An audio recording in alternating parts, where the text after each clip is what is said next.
بسم اللہ الرحمن الرحیم۔ محترم ناظرین، السلام علیکم ورحمۃ اللہ وبرکاتہ۔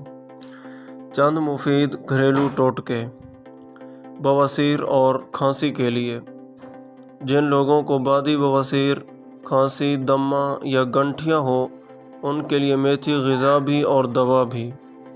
جن لوگوں کو نزلہ زکام کی شکایت رہتی ہو، وہ ہلکی آنچ پر میتھی 2-4 ہری مرچوں کے ساتھ پکا کر کھائیں تو بہت فائدہ ہوگا۔ معدے اور آنتوں کے مریض متوجہ ہوں۔ اگر صبح کے وقت 1 گلاس تازہ پانی میں 1 کھانے کا چمچ لیموں کا رس اور تھوڑا سا نمک ملا کر پی لیا جائے تو یہ معدہ اور آنتوں کی صفائی کے لیے بہترین ہے، اور اس سے معدہ اور آنتوں کی خرابیاں باہر نکل جاتی ہیں۔ جن لوگوں کی آنتوں میں کیڑے پڑ جاتے ہیں، ان کے لیے بہت ہی اکسیر ہے۔ خون کی کمی دور کرنے کے لیے یہ کھائیں۔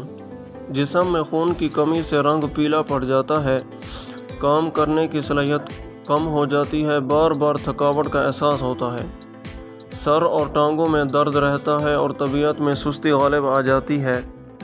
اس صورت میں ایسی غذا کھائیں جس میں آئرن اور وٹامن سی وافر مقدار میں ہو، مثلاً خوبانی ہو گئی، آم، سیب، لیموں، پالک وغیرہ۔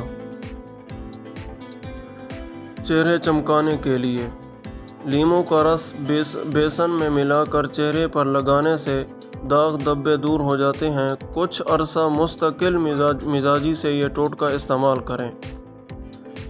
مثانہ اور گردے کی پتھری کا سستا ٹوٹکا۔ شہد کو پانی میں ملا کر زیادہ سے زیادہ استعمال کرنے سے مثانہ اور گردہ کی پتھری کو توڑتا ہے۔ انتہائی لاجواب اور آسان اور سستا ٹوٹکا ہے، مستقل مزاجی سے استعمال کریں۔